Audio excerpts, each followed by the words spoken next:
Ya está. Está grabando por acá.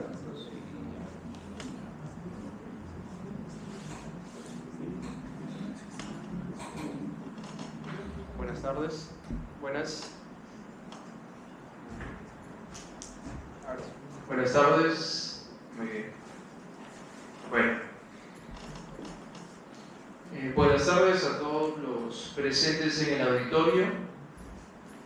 Quiero saludar de manera especial a nuestro invitado y amigo Federico Salazar, agradeciéndole por acompañarnos hoy y por brindarnos una ponencia que, sin duda alguna, será una experiencia intelectualmente enriquecedora al permitirnos captar la esencia de estos tres grandes pensadores. Federico Salazar es periodista y conductor del noticiero Primera Edición de América Multimedia, así como también columnista del diario El Comercio. Realizó estudios de filosofía en la Universidad Nacional Mayor de San Marcos y es miembro de la Mount Berlin Society, Asociación Internacional de Intelectuales, fundada en 1947 por el economista Friedrich Hayek. Ha publicado artículos y estudios en revistas académicas como This is Faith y Schmoller's Jahrbuch, que se traduce como el Anuario de Schmoller, que es una revista vinculada a la tradición del economista político alemán Gustav Schmoller, uno de los principales representantes de la Escuela Histórica Alemana de Economía. Asimismo, dicta conferencias sobre liberalismo, como es esta, por ejemplo, y que se va a incluir, y participó en la creación del Círculo de Estudios Ludwig von Mises en esta universidad, en la década de los 90. Y bueno, sin mayor preámbulo, demos paso a la disertación, recibiendo a nuestro ponente con unos fuertes aplausos.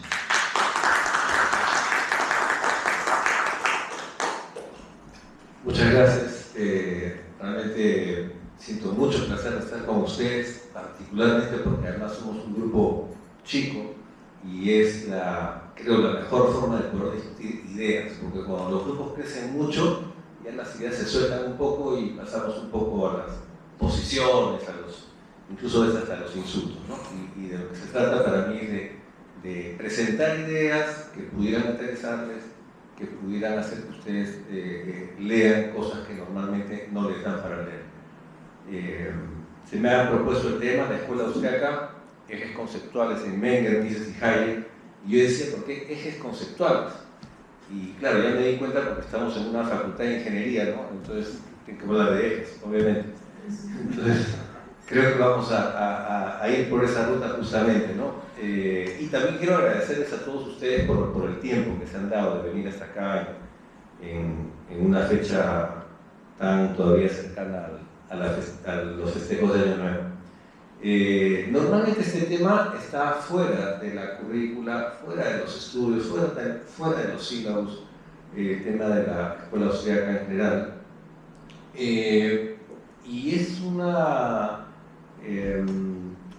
es algo raro que ha pasado, porque en realidad la escuela austriaca siembra ideas que hasta el día de hoy tienen vigencia y que se discuten, solo que con otros nombres y bajo otros disfraces, pero que nacieron, se originaron en el debate que hizo la escuela o los representantes de la escuela austriaca. Ahora, es cierto, no se puede desconocer que la escuela austriaca es un objeto de estudio, un objeto de interés del pasado, ¿no? Porque es una cosa del siglo XIX. Sus mejores representantes yo creo que ya están muertos, todos, pero las ideas que ellos sembraron, los caminos que ellos indicaron, siguen abiertos para todo aquel que quiera estudiarlos y hacer progresos, no solo en la ciencia económica, sino en la ciencia sobre la sociedad en general. Leer a Karl Menger, por ejemplo, el día de hoy, es leer, obviamente, a un autor antiguo, pero no un autor viejo. es como si en filosofía dijéramos que no hay que leer a Platón porque es muy antiguo, ¿no? Y eso sería bastante poco académico. Lo que vale en el tema de las ideas es el vigor que puedan tener estas ideas, incluso para la actualidad.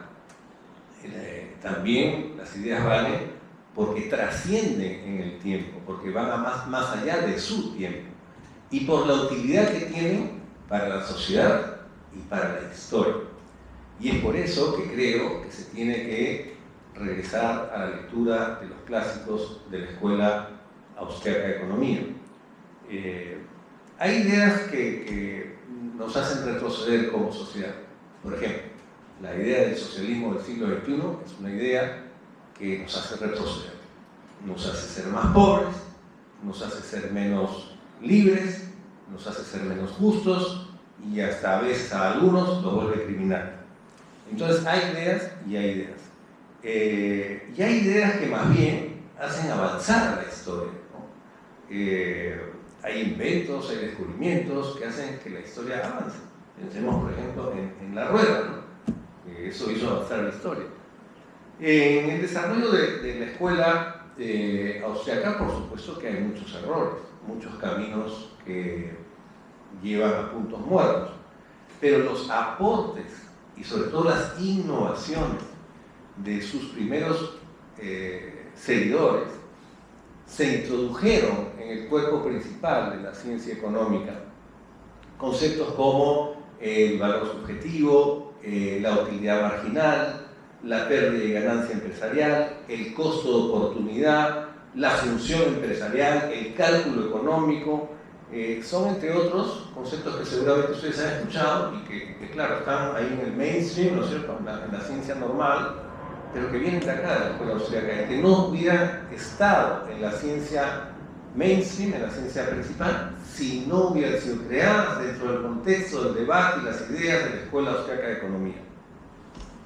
Por eso, o por ejemplo, el famoso debate sobre el cálculo económico, sobre la imposibilidad del cálculo económico en la sociedad socialista, que fue un artículo de 1920 de Ludwig von Mises, que nos advertía desde ese tiempo que la sociedad socialista iba a fracasar porque era imposible hacer un cálculo económico sobre la relación de costos y precios, porque en esa sociedad no había simplemente la posibilidad de hacer valoración subjetiva de los costos y de los precios, sino que estos venían dados por una agencia gubernamental.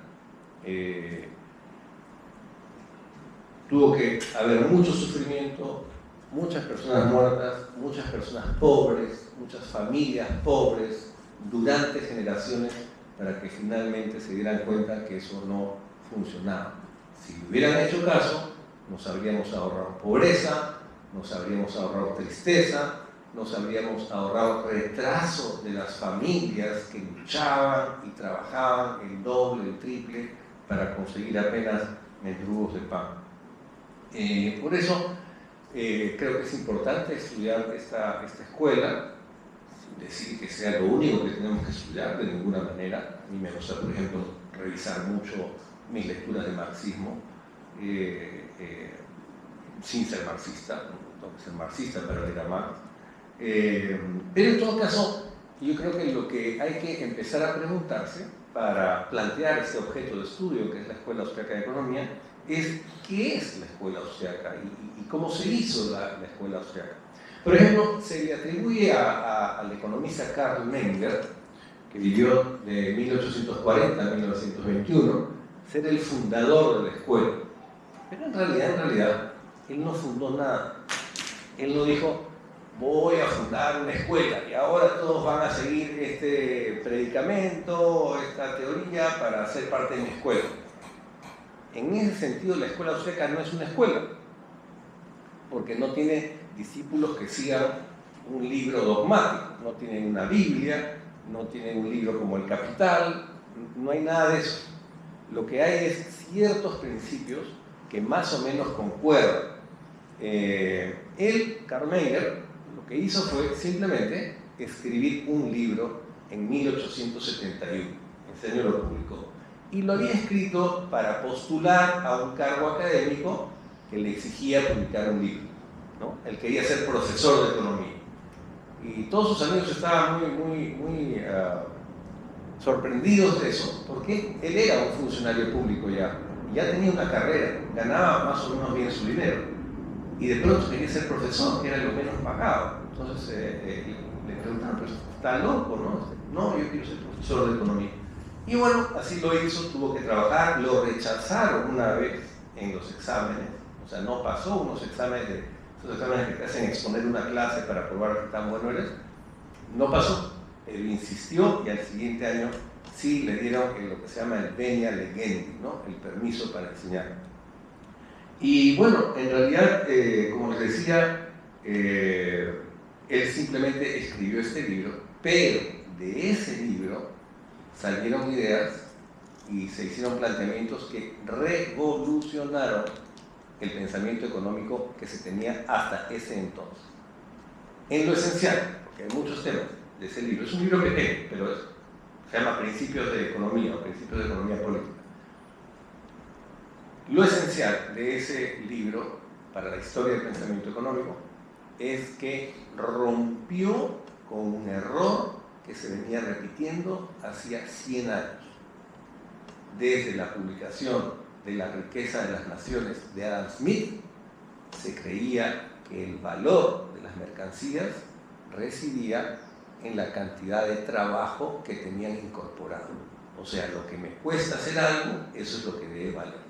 Esa era la teoría clásica de la economía política británica principalmente, que es, además, dicho sea de paso, de donde bebió sus fuentes para su pensamiento económico Karl Marx. Karl Marx lleva al extremo, a las últimas consecuencias, una idea que parte de Adam Smith, que es que el trabajo constituye la esencia del valor de los bienes y servicios. Y entonces, claro, si el trabajo es lo principal, lo que principalmente le da valor a las cosas, decía Marx, obviamente el que se lleva el valor adicional al trabajo que costó, se está llevando algo que no es suyo. La famosa teoría de la plusvalía. Claro, dicho muy esquemáticamente, porque en realidad es el trabajo socialmente necesario para la reproducción de las fuerzas productivas, etc. Pero bueno, el tema es que Karl Menger recoge una serie de reflexiones que hay en los primeros años o en las primeras décadas del siglo XIX y las reelabora y las desarrolla, porque ya se había hablado del valor como subjetivo desde antes de Menger, pero solo se había hablado y mencionado. Nadie había hecho una teoría de esa intuición, digamos, de que el valor no está en la cosa, sino está en la mente.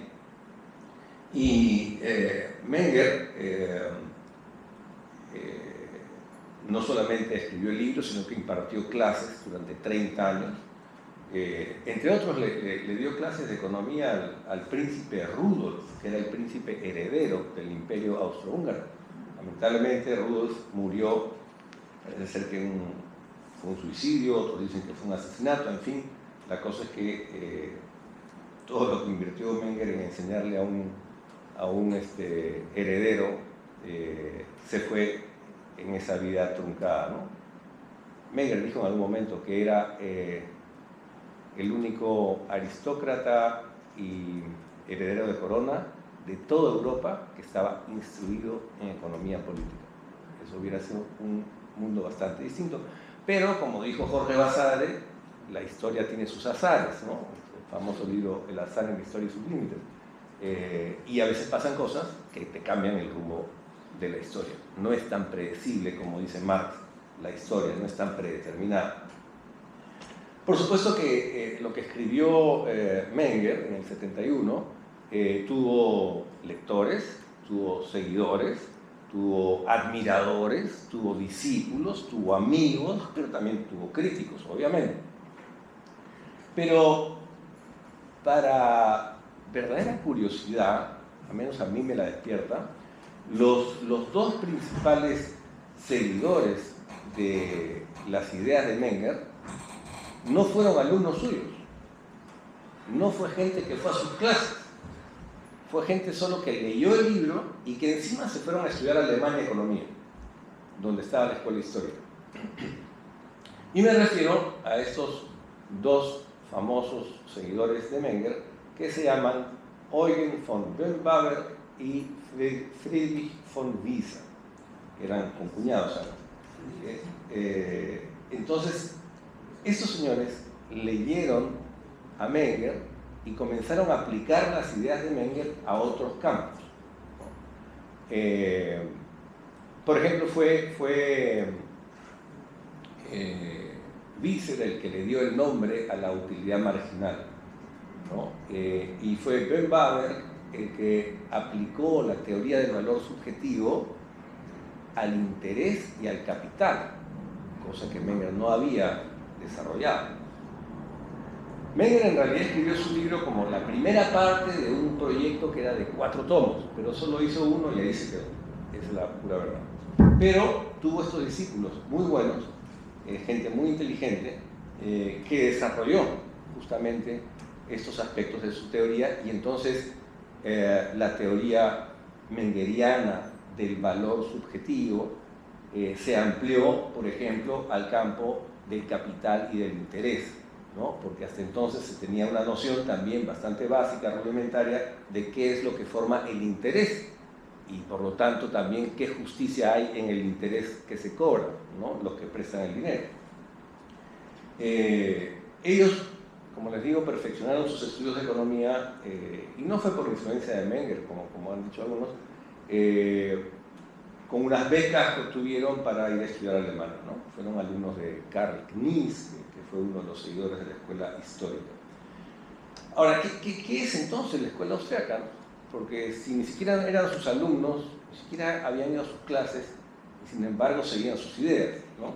Entonces, pasados los años, hacia 1903, o sea, imagínense, el libro es del 71, Menger nunca quiso hacer una segunda edición, trabajó toda su vida para hacer una segunda edición de su libro, pero era tan perfeccionista que nunca la terminó, ¿no? Y eso que vivió hasta los 82, por ahí. Nunca terminó los trabajos para la segunda edición. Su hijo, que se llama Karl Menger, pero con K, no con C, que tendría 19 años, 20 años en esa época, editó una segunda edición con los manuscritos de su padre, los escritos que su padre había dejado, y trató de ordenarlos con la ayuda de un alumno, de uno de los últimos alumnos de Menger, que se llamó Richard Schüler, y presentaron o publicaron una segunda edición de los Principios de Economía, ¿no? Que es bien interesante también, pero no se puede tomar como libro de Menger, no como un libro hecho sobre la base de cosas que dejó incompletas Menger, ¿no? Para la segunda edición.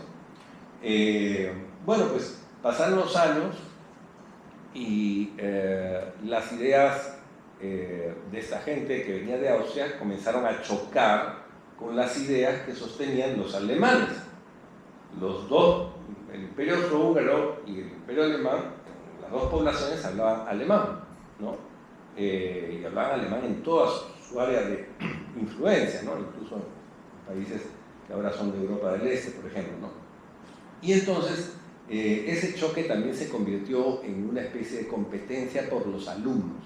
¿Qué facultad tenía más alumnos? ¿Qué facultad producía más profesores? Y cosas así, ¿no? Siempre hay vanidad en estas cosas académicas, ¿no? Pasaron los años y ese debate entre lo que creía la escuela histórica alemana y lo que creía la escuela austríaca de economía chocaron muy fuerte en los años, sobre todo a partir del año 83, en que Menger publica un segundo libro que se llama Las investigaciones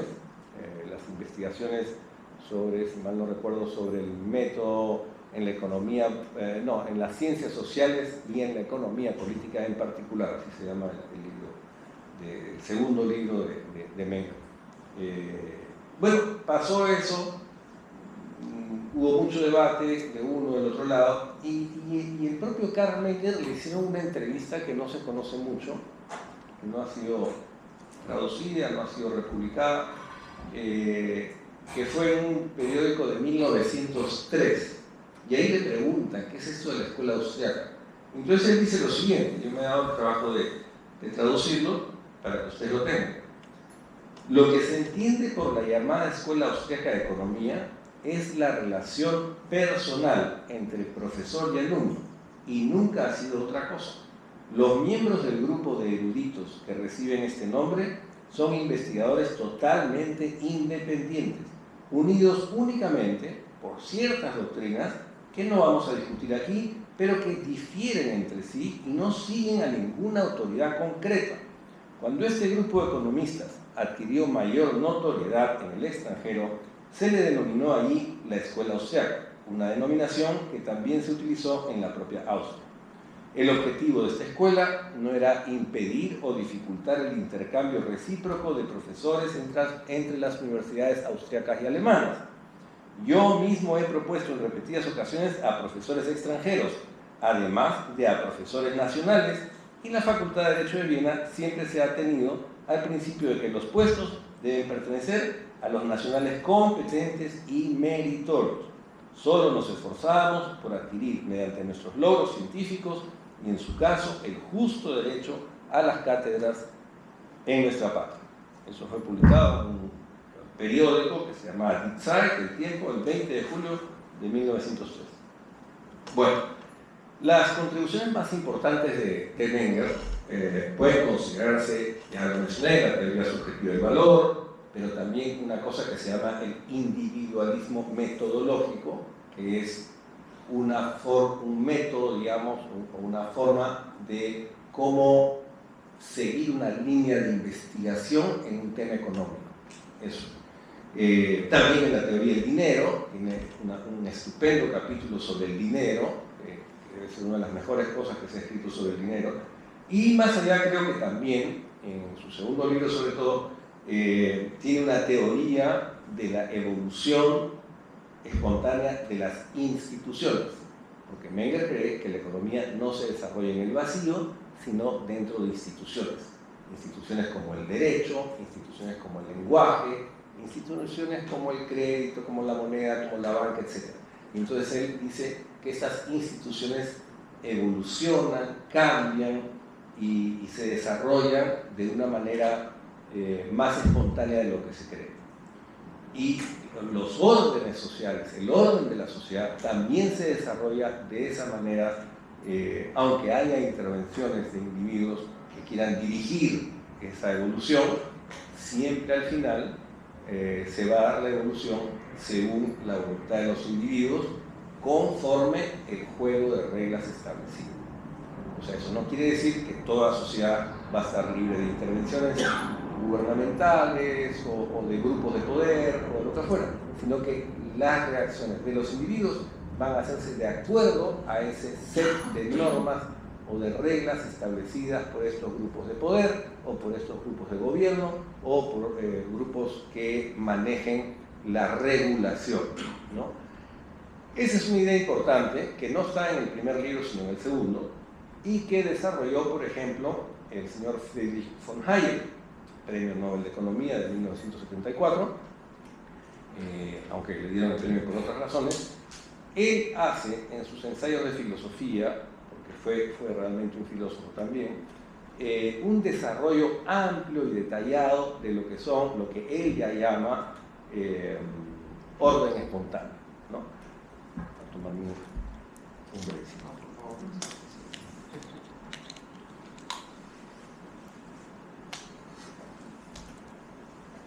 Perdón.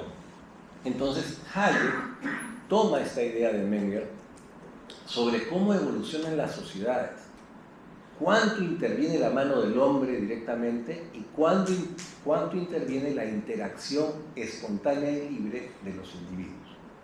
Hay un lugar para cada cosa y eso lo estudia Hayek con su teoría del orden espontáneo, que, como repito, no es que sea espontáneo donde no hay reglas, sino que es espontáneo porque los hombres se ajustan a las reglas. De hecho, hay una escuela de economía norteamericana que se llama la de los property rights, la de los derechos de propiedad, que sigue un poco esa línea, ¿no? O sea, en función de ciertas reglas, de ciertas normas, de ciertas leyes o o incluso de ciertos indicadores legales, los individuos ajustan su conducta y sacan sus consecuencias y son racionales a la hora de tomar decisiones. Eso se llama también, hay otra teoría que tiene que ver con eso, la teoría de los rational expectations, las expectativas racionales. Hay toda una escuela que desarrolla eso también. Y todas esas dos escuelas americanas vienen de esta, o tienen un antecedente en este pensamiento austriaco que viene de Menger, en este caso, a Hayek, ¿no? Y es realmente muy iluminador leer los escritos de Hayek, que también ya son escritos antiguos, son escritos del siglo pasado, pero que nos pueden dar ideas para mirar la actualidad y tener soluciones o por lo menos claridad sobre los hechos y eventos que suceden en el mundo de hoy, ¿no? También hay que señalar que hay otros aportes de la escuela austriaca, por ejemplo, y hay otros autores, o sea, Menger, Böhm-Bawerk y Wieser no acaban en la escuela austriaca, ¿no? Esos son los tres primeros, se considera la primera generación, ¿no? Pero había otro con ellos que se llamó Emil Sachs y que muy pocos lo conocen. Pero Emil Sachs, ¿qué hizo? Aplicó la teoría del valor subjetivo y del intercambio al análisis de la conducta pública y del sector público, adelantándose más de 100 años de lo que hoy se conoce como la escuela de la public choice, de la elección pública, ¿no? Habrán oído ustedes hablar de otro premio Nobel de Economía que se llama James Buchanan, que trabajó con Gordon Tullock y que desarrollaron toda esta teoría de aplicar el análisis microeconómico a las decisiones políticas, a los políticos, a los burócratas, a los legisladores, a todos ellos. Todos ellos toman decisiones en función de mecanismos de maximización de beneficios, donde los beneficios ahora son o para su bolsillo, o para su carrera política, o para lo que fuera, pero distribuyen los costos a lo largo y el ancho de la sociedad a través de los impuestos, a través de la inflación, a través de costos cargados a los ciudadanos que no se dan cuenta que les están robando la plata para que los señores políticos tengan su posición. Entonces, ese fue Emil Sachs, ¿no? Que también es alguien que contribuyó mucho a la teoría austriaca de economía, ¿no? Y se conoce poco porque, bueno, el alemán es un idioma muy complicado y no se ha traducido, entonces tenemos ahí una dificultad, ¿no? Que espero se pueda resolver pronto. Y bueno, aunque en su época no fue tan reconocida ni valorada su principal contribución a la economía, la verdad es que el entendimiento abstracto de la formación del valor en la economía, como yo les dije, echó por tierra casi 100 años de errores, de teorías económicas erradas, basadas en este equívoco de creer o hacer creer que el valor proviene del objeto que se vende y no de la valoración subjetiva que puede hacer cada sujeto con miras al intercambio. Me han pedido hablar de los ejes Menger, Mises, Hayek, que realmente son para mí los más importantes, aunque hay muchos importantes. Pero en el caso de Mises, por ejemplo, él desafió la teoría de Böhm-Bawerk, de su profesor, porque Mises fue alumno del seminario de Böhm-Bawerk, desafió su teoría sobre la moneda y el crédito y creó nuevas teorías en la línea austriaca, siguiendo la línea original de Menger, sobre el crédito, sobre los precios, sobre la inflación, ¿no?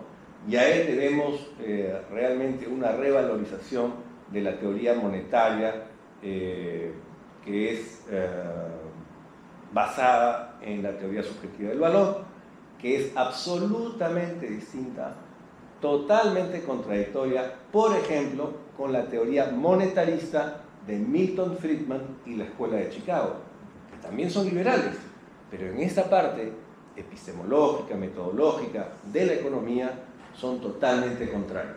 Y eso hay que reconocerlo, porque además, como les digo, la escuela austriaca no es una escuela de Biblia, es una junta de gente que piensa en la teoría subjetiva del valor y cómo ésta se aplica o no se aplica. Y ahí podemos debatir, y ahí podemos estar de acuerdo y en desacuerdo. ¿Por qué? Porque somos libres, porque nuestro valor principal es la libertad. No es el dogma, no es el seguimiento del autor, no, el autor nos da ideas y nosotros elaboramos con nuestro propio razonamiento nuestras propias ideas y desarrollamos nuestras propias teorías o posiciones en función de lo que vamos recibiendo de estos autores, ¿no? ¿Cómo es lo que dice la teoría subjetiva del valor? Que es una teoría que no podría yo resumir del todo, pero más o menos es así, ¿no? Lo que vale para mí es de una mercancía, no tiene que ver con el trabajo individual o socialmente abstracto, como decía Marx, que esa mercancía ha supuesto tomar, porque efectivamente una mercancía supone tomar un trabajo, ¿no? Lo que hace que algo valga para cada individuo es lo que a este individuo le costaría obtener el bien por sus propios medios. Por ejemplo, si una camisa vale, qué sé yo, 50 soles, puede ser caro, puede ser barato, no sé, pero si yo me pongo a hacerla, me va a valer más de 50 soles, por la sencilla razón de que mi tiempo vale más de 50 soles el tiempo que uso en hacer una camisa. ¿Por qué? Porque yo escribo artículos, los vendo, trabajo en la televisión en este caso, o trabajo en cualquier otra cosa que sea hacer como mi especialidad. Y como es mi especialidad, gano por hora mucho más que si yo mismo hiciera camisas que no sé hacer. Entonces, el valor del bien no está en el trabajo que le pongo, porque si me demorara más, valiera más. Pero más bien vale más porque se trabajó menos, porque se trabajó más rápido, porque se trabajó de manera más organizada, porque se dividió el trabajo para hacer esa camisa de la manera adecuada, combinando los factores de la producción de una manera adecuada, óptima y de menor gasto posible. Por ejemplo, yo puedo hacer que hablemos de un cable de cobre, ¿no? Un cable de cobre para mí no vale nada o casi nada. Entonces, si tengo cables de cobre, los vendo a un precio bajo, porque a mí no me vale, no se me ocurre que podría usarlo, ¿no? En cambio, para otro, ese cable de cobre podría ser clave para completar un circuito de una computadora y con ello, obviamente, el valor de ese bien va a ser mucho mayor que el precio que pagó. ¿Pero eso de qué depende? No depende del objeto, no depende del cobre, no depende del cable, depende de qué tengo en la cabeza sobre qué hacer con el bien. Eso es lo subjetivo, ¿no? Eso es lo subjetivo del valor. Y esta teoría es más grande porque Menger hace una relación sobre lo que esta valoración de bienes hace con los bienes finales, pero esos bienes finales vienen de bienes de otro nivel, que le llama segundo orden, que nosotros ahora llamamos bienes intermedios o lo que fuera. Entonces, ese mercado de los bienes intermedios depende del mercado de los bienes de orden superior o del primer orden, ¿no? O sea, de los bienes finales. Según cómo se mueve el mercado de los bienes finales, se va a mover el mercado de los bienes intermedios, porque los que producen bienes van a conseguir el capital, la tecnología, las máquinas, etcétera, para producir esos bienes que pueden vender más caro. Entonces, obviamente van a tener demanda de tales máquinas, de tales tecnologías, etcétera, ¿no? Y así hay un primer orden, un segundo orden, un tercer orden, un cuarto orden. Y Menger desarrolla toda esta teoría de los distintos órdenes de la producción en algo que hoy día la escuela austriaca en general entiende como la estructura de la producción, ¿no? Es el nombre que se le ha dado, pero el que intuyó esto, el que desarrolló esto, fue Karl Menger, ¿no? La escuela clásica, la de Adam Smith, John Stuart Mill, David Ricardo, todos esos, nunca lograron resolver lo que se llama la paradoja del valor. ¿Cuál es la paradoja del valor? Bueno, lo que trata de responder a la pregunta, ¿por qué los panes, que se necesitan más que los diamantes, sin embargo, valen mucho menos? Si el tema fuera la necesidad o el costo o el trabajo insumido, entonces los panes tendrían que valer más que los diamantes, pero no valen más que los diamantes. Y los diamantes no sirven para casi nada, solo para tenerlos ahí, mirarlos. Bueno, algunos cortan el vidrio ya, pero eso no representa el valor que tiene en el mercado. Entonces, ¿por qué tienen valor en el mercado? Y eso es lo que se pregunta, y eso es lo que resuelve la teoría austriaca del valor subjetivo. Y esta teoría, como les decía, la desarrolla Böhm-Bawerk para el capital de interés, y de ahí viene este señor Mises y desarrolla y perfecciona y contradice las ideas que había tenido Böhm-Bawerk y establece nuevas ideas que son las que ahora tienen vigencia en la escuela austriaca para el dinero, para el crédito y también para algo que viene del dinero y del crédito, que es el ciclo económico, ¿no? Por supuesto que Mises ya no le alcanzó la vida para desarrollar todo, y quien heredó esas ideas y desarrolló las ideas sobre la teoría del ciclo económico basada en las ideas originales de Menger fue Hayek. De ahí viene el eje entre Menger, Mises y Hayek, ¿no? A Hayek le dieron el Premio Nobel de Economía justamente por sus aportes a las relaciones entre precios y producción. Él dio unas famosas conferencias en Londres, no sé cómo voy con el tiempo, en unas famosas conferencias en Londres que las juntó luego de forma de libro, que se llama Precios y Producción. Si lo pueden conseguir, es estupendo, porque ahí se nota cómo ha metido las ideas de Böhm-Bawerk, cómo ha metido las ideas de Mises y cómo ha metido sus propias ideas que causaron sensación y que por eso lo llamaron a dar clases en la London School of Economics en aquella época, ¿no? De hecho, hay, como les decía, en el caso de Hayek, hay desarrollos adicionales, desarrollos propios. Por ejemplo, tiene una teoría de la mente.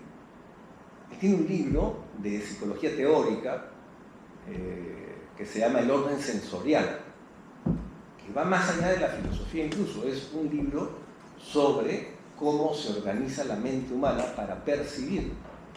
Y lo que le interesa a Hayek es saber cómo percibe la mente humana las reglas. Porque hay reglas que no solo son leyes, hay reglas de conducta espontáneas.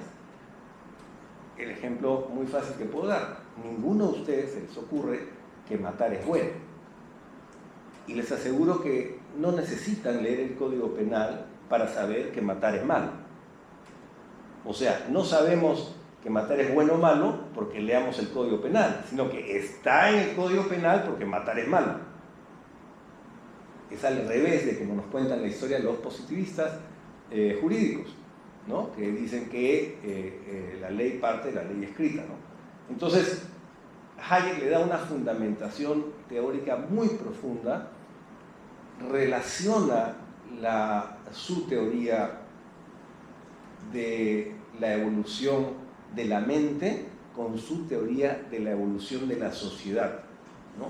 Ahora, Hayek no tuvo el tiempo de sentarse a escribir un libro sistemático de filosofía, pero tiene artículos que se pueden seguir con bastante claridad, donde se ve esta relación del tema de las reglas, que pueden ser reglas culturales, que pueden ser reglas positivas, que pueden ser reglas gubernamentales, que pueden ser reglas familiares, que pueden ser reglas religiosas, que pueden ser reglas de conducta en general. Entonces es muy interesante ver cómo Hayek está aplicando las teorías fundamentales de la escuela austriaca a temas a los que Menger ya no llegó porque no le alcanzó la edad, porque estudiaba demasiado el hombre. Realmente quien vea un poco de sus manuscritos que ha dejado, ve pues que su mente estaba realmente encendida de ideas y de debates y de cosas que él quería desarrollar, y anotaba, y bueno, se la pasó anotando, pero por lo menos nos dejó 2 buenos libros que dieron base al desarrollo de esto que se llama escuela austriaca, siempre y cuando recordemos que no es una escuela en el sentido que tú te sientas y alguien te enseña, ¿no? Para que tengan una idea, les voy a contar algunos de los nombres de miembros de la escuela austriaca hasta la tercera generación. Porque después han venido otros, ¿no?, que dicen los anarcocapitalistas, que son de la escuela austriaca y que no sé qué. Pero eso, la verdad que podríamos debatirlo en otra oportunidad, pero para mí la escuela austriaca está muy claramente fijada en los principios básicos de Menger, que tuvo la idea original, de Mises, que desarrolló, y de Hayek, que desarrolló. Ellos no son anarcocapitalistas. Yo creo que la escuela austriaca no es parte del anarcocapitalismo. Eso es otra cosa, puede ser válida o no, pero es otra cosa. A ver, tenemos discípulos de la escuela austriaca.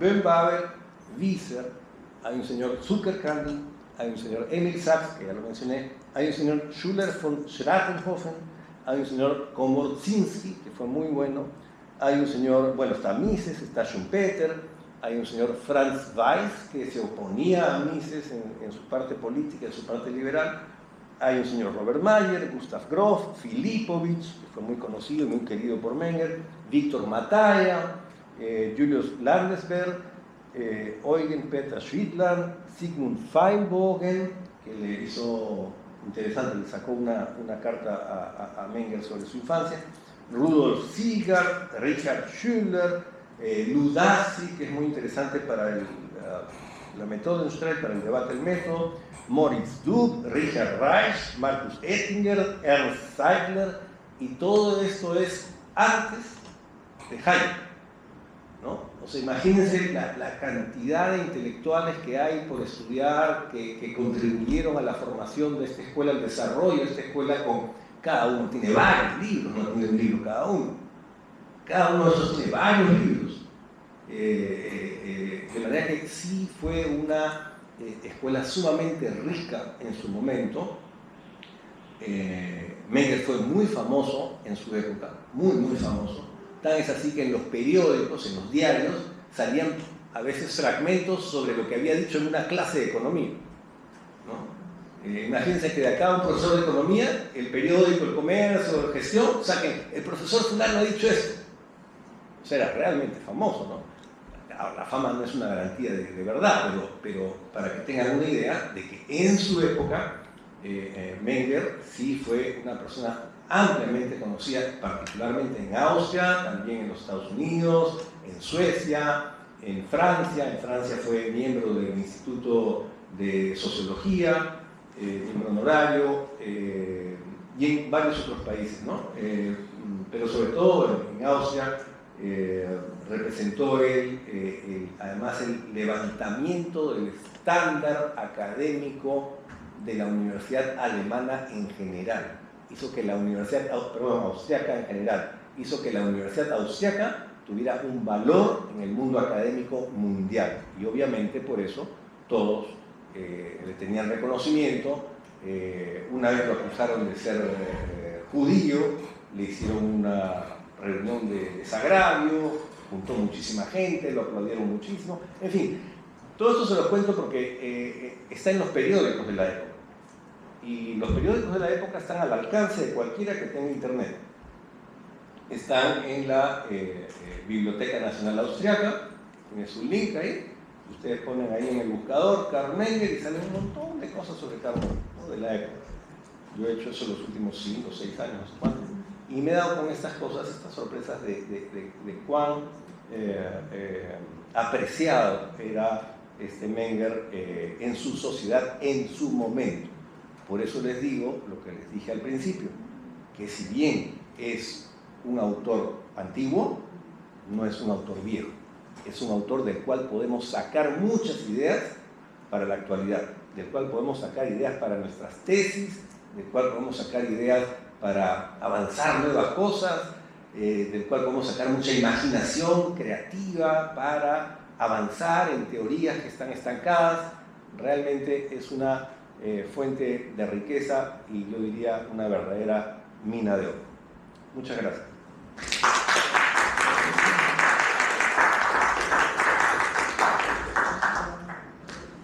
Bueno, ahora hay una sesión de preguntas. Nos quedan en realidad 3 minutos, pero no, está muy bien. Pero igual, de todas maneras, creo que podemos abusar del tiempo de manera tolerante, ¿no? Así que, a ver, ¿alguien tiene alguna pregunta que quisiera plantearla? ¿Ninguno? ¿Uno otro más? A ver.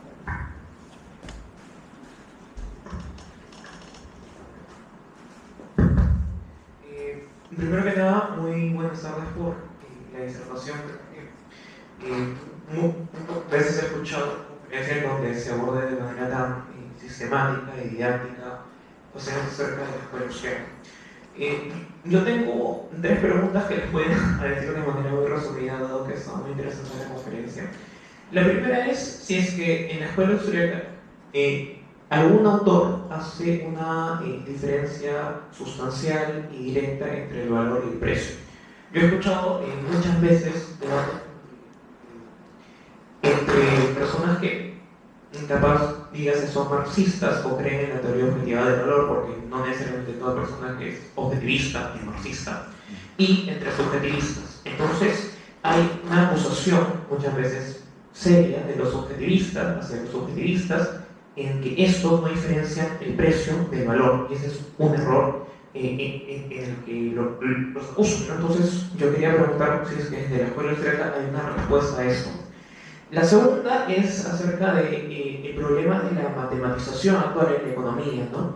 Yo tengo entendido que, por ejemplo, Mises es metodológicamente es un kantiano, en el sentido de que apela más a axiomas. Esto está muy escrito en la acción humana principalmente, en la praxeología y demás, pero en lo poco que he leído de él, no he encontrado necesariamente aprehensión a ciertas, si se quiere decir, concepciones matemáticas de la economía, y tampoco en Hayek, al menos de lo poco que he leído directamente, ¿no? Y eso es algo, un problema, si es que se ve que en la actualidad la matematización de la economía, conocida como econometría, muchas veces ha ganado terreno tanto en instituciones gubernamentales, supranacionales y más. De hecho, en el debate neoclásico entre la escuela austríaca está también la escuela de Marshall, que sigue Marshall, si no me equivoco, que es de los neoclásicos puros, el cual introduce modelos matemáticos basados en la física, en las ciencias naturales. Entonces, quería saber qué respuesta desde la escuela austríaca, al menos hasta la tercera generación, que usted menciona que son los más puros, por así decirlo, puede haber ante ese problema de la matematización, ¿no? Porque incluso Friedman, por ejemplo, que es otro premio Nobel de Economía, un monetarista muy reconocido, apela a ciertos modelos matemáticos para poder explicar la realidad. Y la tercera es una de carácter más filosófica, que mencioné al inicio, que es que cuando hablaba acerca del papel de las ideas, eso recordaba un poco a Keynes en la parte final de su obra de la teoría general, cuando habla acerca del poder de las ideas y la transformación del mundo, ¿no? ¿Usted considera que objetivamente se puede hablar de ideas buenas o malas que lleven al progreso? O sea, que haya una especie de progreso en la historia en base a las ideas.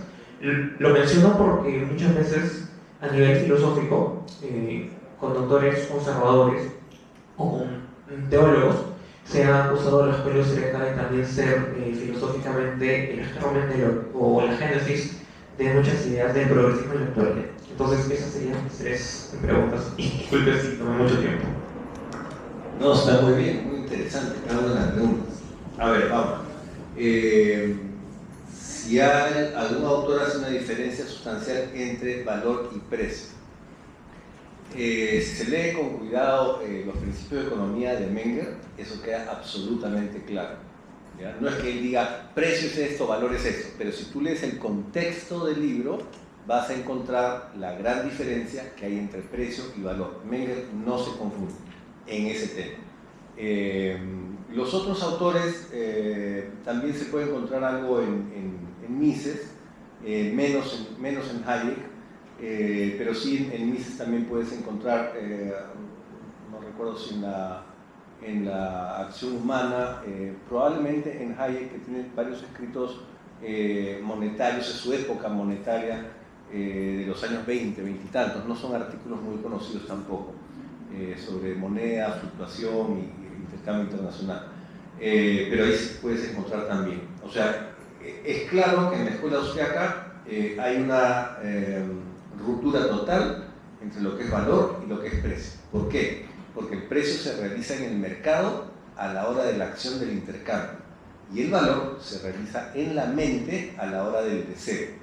Quien también ha desarrollado esto de manera muy esquemática y muy fácil de entender, no siendo austriaco, es James Buchanan, en su libro Cost and Choice, ¿no? Costo y elección, no sé si estará traducido al español, no recuerdo, pero ahí también queda muy claro el tema de la influencia del pensamiento a la hora de la concreción de la compra. El precio solo se da a la hora que concretas la compra-venta.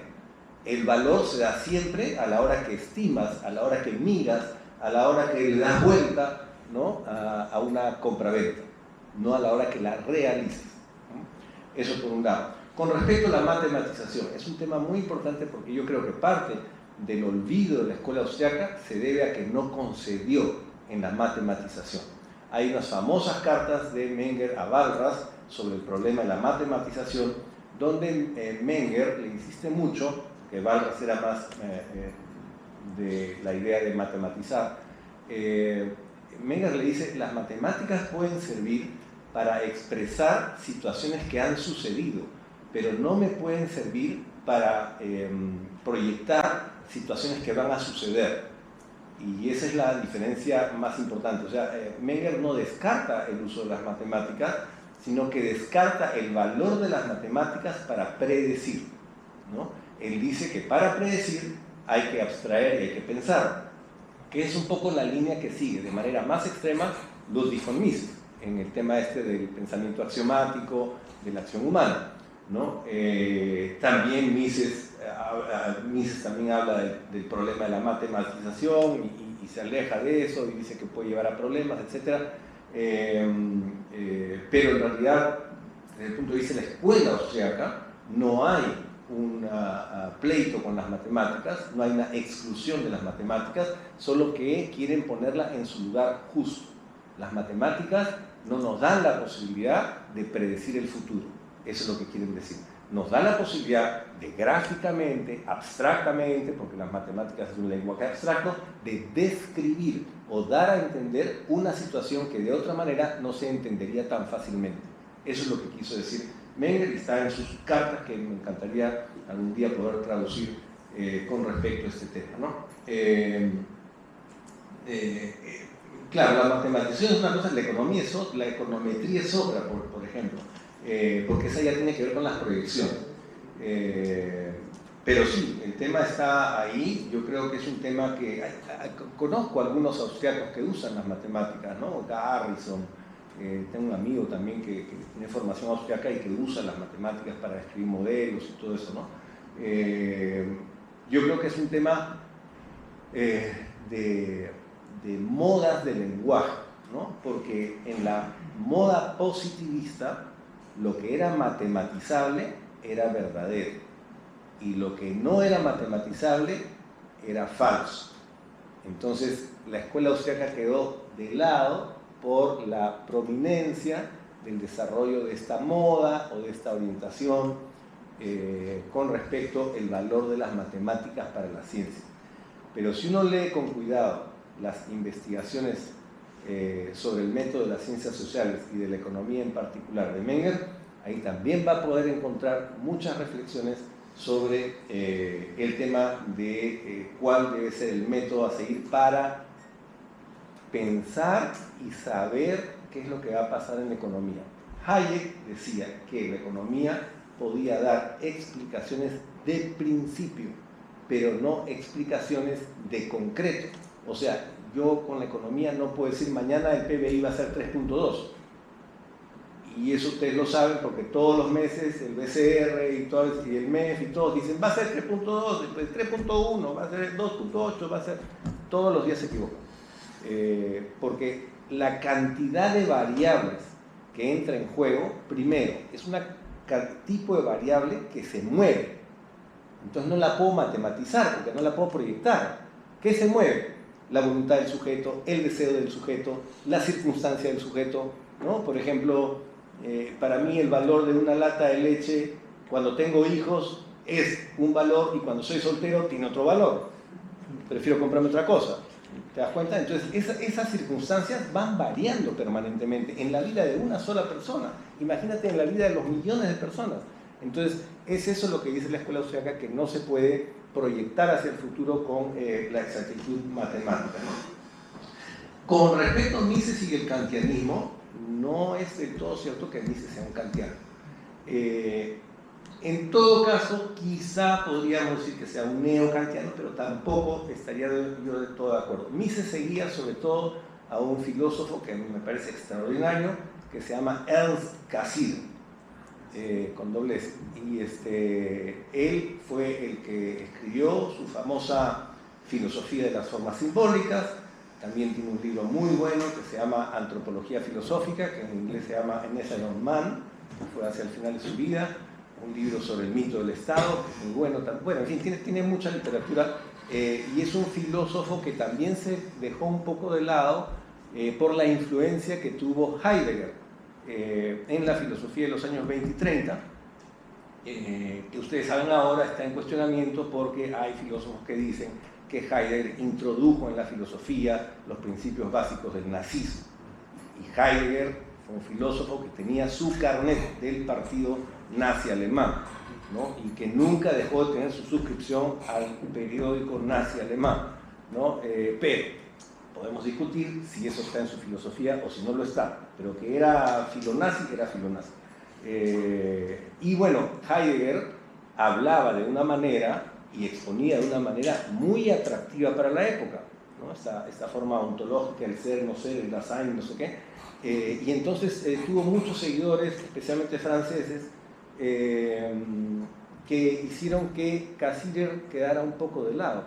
Pero quien quiere saber sobre el tema de la cultura, del valor del símbolo, del tema de la comunicación de los seres vivos con el Umwelt, o sea, con el mundo alrededor, yo los invito a leer más Cassirer que a Heidegger, y es a Cassirer a quien cita Mises varias veces en La acción humana. O sea que ahí tienen una línea de investigación. Sobre el tema del papel de las ideas y el poder de las ideas, Mises, en el libro El liberalismo de 1927, dice que uno de los principios básicos del liberalismo es creer en el poder de las ideas, y que las ideas pueden cambiar tendencias, para bien o para mal, pero que las tendencias suelen cambiar, y que quienes cambian las tendencias son las ideas cuando llegan a convencer a la gente de tener una posición u otra posición, y que por eso es importante la lucha de las ideas, y que por eso es importante la divulgación, el debate, la democracia y estos principios que nos llevan a que el raciocinio pueda imponerse al antirracionalismo, ¿no? Gracias.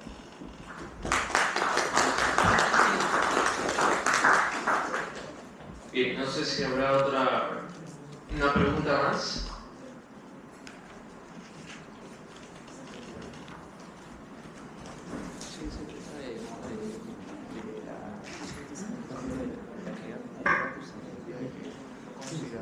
Buenas tardes. Sí, bueno, decir de que, por lo que he entendido, la escuela austríaca se entiende principalmente como una metodología económica que conlleva el individualismo, el valor subjetivo. Y usted al inicio de la conferencia menciona esto sobre una crítica al socialismo del siglo XXI, ¿no? Eso es como una premisa, ¿no? Entonces yo me cuestiono, ¿no? Entonces la escuela austríaca defendería en todo caso un capitalismo, y es necesario que defienda un capitalismo, digamos, porque si simplemente se reduce a metodología, existe por ejemplo el marxismo analítico, que también se basa en microfundamentos, en individualismo metodológico, en valor subjetivo, y también reducir socialismo a planificación central también quizás sería un error, ¿no? Porque no todo socialismo se basa en un corte soviético de planificación central. También existe la autogestión, ¿no? Como un punto medio entre el Estado y el mercado, ¿no? Y una tercera cuestión quizás es sobre el papel de las instituciones como algo evolutivo, ¿no? Como algo espontáneo, mejor dicho. Sería cuestionarnos si realmente es así, incluso si el mercado es algo natural. ¿Dónde entra el rol de, por ejemplo, el colonialismo o el imperialismo a la hora de la aparición de ciertas instituciones, de lenguaje en ciertos territorios?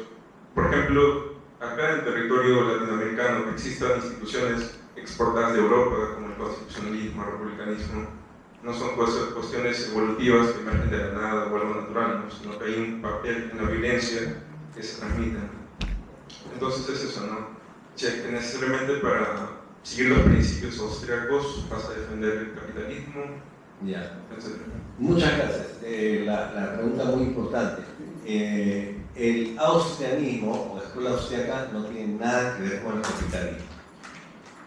Y para eso fue que leí la lista de los miembros de la escuela austriaca. Por ejemplo, el señor Wieser, que es uno de los más importantes representantes de la escuela austriaca, era un fabiano, socialista fabiano. El señor Filipovich era un estatista, no tenía nada que ver con el liberalismo. El mismo señor Menger, que muchos creen que es muy liberal, hoy día sería un liberal tibio, ¿no? Mises es mucho más liberal, Hayek también, pero eso no quiere decir que la escuela austriaca como escuela de ciencia de la economía tenga que ver con tu posición política. O sea, hay austriacos que son liberales, pero de ahí no podemos deducir que para ser liberal es que ser austriaco, o que todo austriaco va a ser liberal. ¿Entiendes?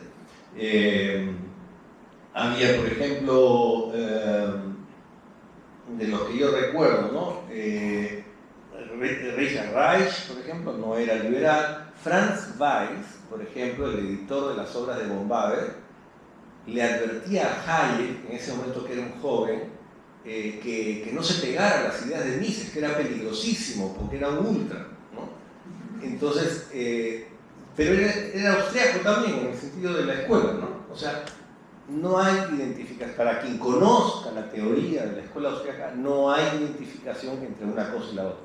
Que hay algunos austriacos que son liberales, por ejemplo, Mises, que en el 27 escribe este libro sobre el liberalismo, difiere de Menger en varias cosas sobre política económica, ¿no? Por su liberalismo contra, digamos, esta posición. Menger acepta una serie de intervenciones del Estado por temas sociales, ¿no? Lo cual tiene todo el derecho, pero que no las aceptaba Mises. Entonces, ese es justamente lo que yo decía, lo que define, lo que decía Menger. ¿Te acuerdas que leí un párrafo de Menger sobre lo que es la escuela austriaca?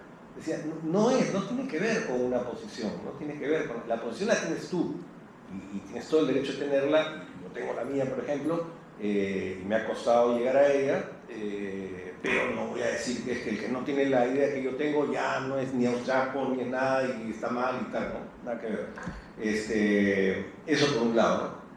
Con respecto al tema del socialismo, solo como socialismo de planificación central, he hablado de 1920, el artículo de Mises es de 1920 y su transformación en el libro en 1922. Entonces, ahí sí el tema era un tema de planificación central, que se debatió tanto que al final Oscar Lange dijo que gracias al debate con Mises habían llegado a la conclusión que iban a hacer una reforma de la teoría y que le iban a poner un busto a la entrada de la universidad de no sé cuál a Mises, ¿no? Por la contribución que le había hecho al socialismo, ¿no?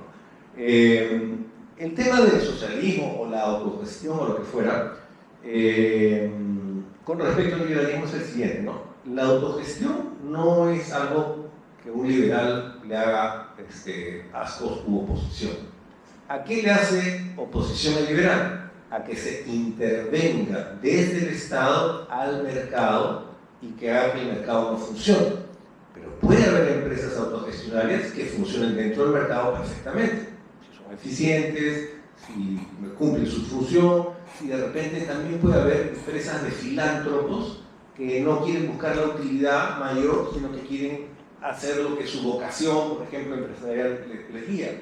Y eso está bien. Igual el liberal piensa, por ejemplo, del hombre altruista, que tiene todo el derecho a ser altruista con su dinero, no con el dinero ajeno, ¿no? Entonces, el liberalismo es eso, ¿no? Dejar a cada uno libre de lo que quiera. Entonces, pero que no le impidan hacer lo que quiera con sus propios medios, ¿no? Eso básicamente, ¿no? Y con respecto a la metodología económica, no es que se llame metodología individualista, sino se llama individualismo metodológico. ¿Qué significa esto? Significa que para analizar una situación económica, lo que Menger proponía era no ir, por ejemplo, de la oferta, la demanda, el ingreso, el ahorro, a deducir lo que va a suceder, sino ir de cómo va a ser la decisión de este individuo, cómo va a ser la decisión de este individuo, tiene este marco de elección, tiene este marco de reglas, va a decir así, así, y así llegar más bien al resultado final de la oferta, de la demanda, del ingreso, del ahorro. O sea, al revés que la macroeconomía. Es el camino metodológico. Eso es a lo que se llama individualismo metodológico. No tiene nada que ver con la posición de que si soy individualista filosóficamente o eso, no. En caso de Menger y Schumpeter, que es el que le da el nombre a esta cosa, es el individualismo metodológico, es un procedimiento de análisis económico sobre una realidad económica concreta. Eso básicamente. Listo, aquí tenemos otra pregunta. Creo que faltó la pregunta sobre el colonialismo. Ah, sí, ¿verdad? Sí, claro. Justamente cuando hablamos de las instituciones que estudia Menger y que estudia Hayek también, estudian ellos este tema de ideas que vienen importadas o que vienen impuestas, o instituciones, por ejemplo, jurídicas, que vienen impuestas por órdenes distintos a los órdenes nativos, ¿no? Y que eso causa un conflicto entre lo que llaman las normas culturales, o sea, las normas de la sociedad espontánea, contra las normas impuestas estatalmente, por ejemplo, a través de la metrópoli o a través del conquistador. Entonces el liberalismo está en contra de eso, el liberalismo está a favor de que las instituciones se desarrollen espontáneamente desde la sociedad y no desde un gobierno exterior que viene y te impone un esquema, una superestructura jurídico-política distinta a la que surgiría espontáneamente de esta sociedad.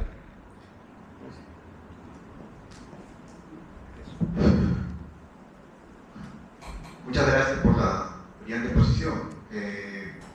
Con respecto a lo... Hace varios años leí un artículo de Enrique Gersi sobre los antecedentes de la escuela austriaca y sobre todo la teoría del valor subjetivo.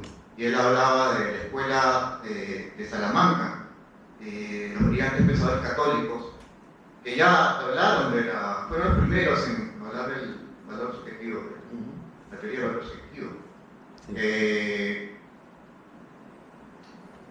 Aparte, la pregunta iría con respecto a este pensador Murray Rothbard, si considera que usted, que es heredero o tributario de esta escuela. ¿De cuál escuela, perdón? Murray Rothbard. ¿Heredero de cuál escuela? Escuela austriaca. Ah, ya. Heredero o tributario de la escuela austriaca. Y bueno, con respecto a usted ha hablado de un liberal tibio. ¿Considera, digamos, que un liberal consecuente o casi libertario, como González Prada, que atacaba la matriz autoritaria de la sociedad peruana, que es fuerte, que se oponía a la violencia estatal, iría por ese lado? ¿Un liberal consecuente o no tibio? Interesante. Sí, pero González Prada era más un anarquista que un liberal, ¿no? Obviamente nosotros los liberales estamos cerca a los anarquistas, ¿no? Sobre todo, por ejemplo, los anarcocapitalistas estamos cerca, somos como primos, digamos, ¿no? Pero no somos lo mismo. Eso por un lado. Para mí, y es bien subjetivo lo que digo, para mí, porque hay gente que no está de acuerdo conmigo en eso, Murray Rothbard inicia una línea distinta a la de la escuela austriaca original, ¿ya? La del anarcocapitalismo. Y con respecto a la escuela de Salamanca, efectivamente, estos pensadores descubrieron y desarrollaron la teoría subjetiva del valor, pero la escuela austriaca no descubrió a la escuela de Salamanca. O sea, no se puede considerar un antecedente de la escuela a la escuela de Salamanca, un antecedente de la escuela austriaca. ¿Por qué? Porque yo he buscado y rebuscado tratando de encontrar una vinculación. Tengo el catálogo de la biblioteca de Menger y no hay conexión, no lo descubrió. ¿Por qué? Porque todas estas observaciones de los doctores salmantinos están dentro de tratados muy grandes sobre otros temas. El tratado del tema de la usura, de la justicia, del pecado, de no sé qué, y ahí adentro, entre unas páginas, se encuentran, ¿no? O sea, es como para el investigador actual que quiere buscar, digamos, casi de manera erudita, ¿no? Ideas que si se hubieran hecho desarrollo de ellas en ese momento, quizás nos hubiéramos ahorrado pues 200, 300 años de reflexión económica, ¿no? Pero lamentablemente no fue así. Pero sin duda hay que reconocer el valor de la Escuela de Salamanca como pensadores que anticiparon a la Escuela austriaca en el tema del valor, no en otros temas, en el tema de la teoría del valor, ¿no? Y no solamente la Escuela de Salamanca, yo por ejemplo leí también un autor que se llama Jean-Jacques Burlamaqui, que en 1720, en 1730 también había anticipado, y ese lo cita Vargas, había anticipado la teoría subjetiva del valor, pero anticipado en el sentido de mencionar que el valor nace de lo subjetivo, pero ninguno de ellos desarrolló, por ejemplo, la teoría de la estructura de la producción basada en el valor subjetivo. Eso lo hizo Menger, y hay que darle su mérito a Menger, ¿no? Eso es solo Menger, que, como te digo, en los años 20 y 30 también hay varios autores alemanes que hablaban de lo subjetivo del valor, y hay fraseos que son casi iguales a los que pone Menger. De repente Menger lo leyó y desarrolló eso, pero ellos no desarrollaron una teoría de la estructura de la producción, o sea, no conjugaron todos los elementos para hacer una gran teoría del valor subjetivo como centro de la teoría económica, ¿no? Ese mérito se corresponde a Menger, aunque haya otros que hayan adelantado una idea, una frase, ¿no? Por ahí, ¿no? Hay por uno que se llama, bueno, varios, ¿no? Uno inmediato, por ejemplo, un representante de la escuela histórica que se llamaba Wilhelm Roscher, que es representante de la escuela histórica, o sea, contrario a Menger en varios aspectos. Sin embargo, él fue uno de los que adelantó elementos de consideraciones subjetivas del valor, ¿no? Roscher, entre los que me acuerdo, pero hay varios.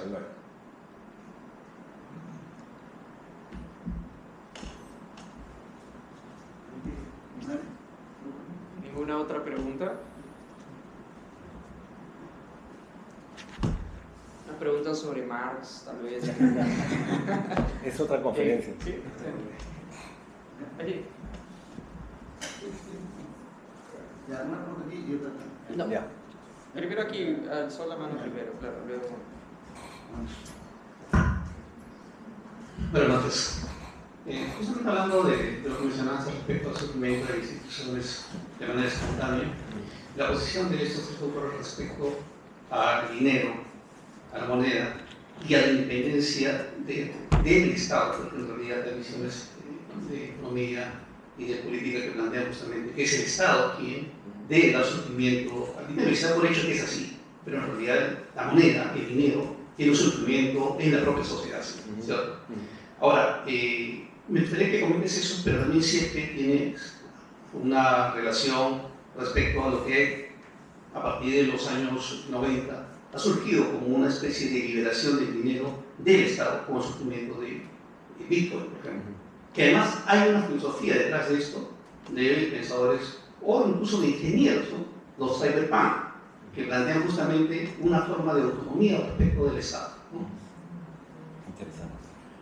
Muy interesante todas las preguntas.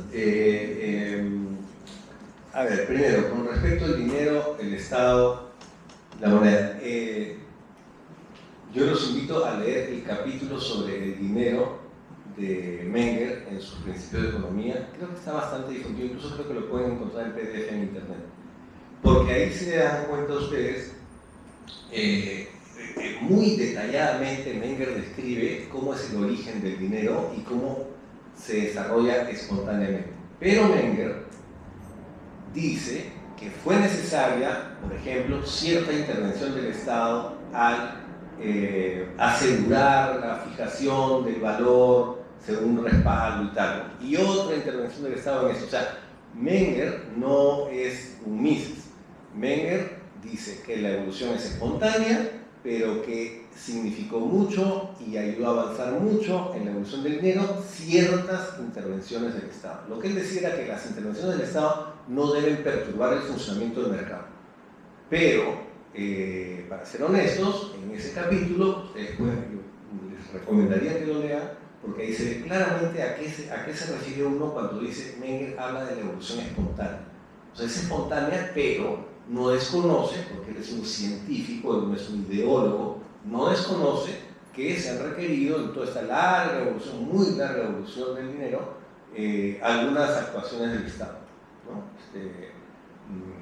Por eso les digo, Menger no es Mises, ¿no? Mises conoció a Menger cuando Menger ya había dejado de dictar clases. Mises, él mismo dice, yo me hice economista cuando leí los principios de economía de Menger, pero eso fue al año siguiente de que Menger había dejado de dar clases. Pero lo visitó, hablaron mucho, porque Mises estaba desarrollando su tesis sobre la teoría del dinero y el crédito, que era su tesis de doctorado, y en esa época se solía usar que cualquiera que escribiera tesis sobre moneda o sobre economía en general tenía que pasar por Menger, pues, ¿no? Y Menger ya estaba retirado, estaba en su casa, recibía a los jóvenes, y dicho sea de paso, Mises fue al seminario de von Baber cuando ya había salido de la universidad. Ya era un profesional reconocido de la Cámara de Comercio, y sin embargo, él le parecía tan interesante que seguía yendo al seminario. Y los 2 últimos semestres en el seminario de von Baber se trató y se discutió la tesis de von Mises. No tenemos documentos de eso, hubiera sido maravilloso, pero von Baber fue tan abierto de presentar en su propio seminario la crítica que le hacía Mises a sus propias teorías sobre el dinero y el crédito. Eso fue muy interesante. Bitcoin, ¿no? Yo no estoy seguro que Bitcoin sea dinero, ¿no? Por las características del fraccionamiento que tendría que tener, por las características de la difusión que tendría que tener, ¿no? Por una serie de razones no es dinero. Puede ser un medio de intercambio, pero está mezclado con inversión, está mezclado con especulación, ¿no? O sea, dinero no es, ¿no? Es otro tema, ¿no? Y las criptomonedas. Buenas noches. Más que una pregunta, una opinión. El valor de las cosas no es inherente, sino que depende de la valoración de los individuos. Con esa premisa, si bien es cierto, 2 individuos pueden llegar a un acuerdo y tener un precio y una transacción comercial, pero anexo a ello hay individuos que no participaron de la transacción, pero se ven perjudicados, ¿no? Hoy en día, la intervención de Estados Unidos en Venezuela va a traer consecuencias, va a mover el mercado, sobre todo hidrocarburos. Trayendo la coyuntura nacional, lo que está pasando hoy día con Perú, de seguro es muy incierto para muchos que de repente manejamos poca información, de repente Federico maneja mayor información que nosotros, o por coyuntura.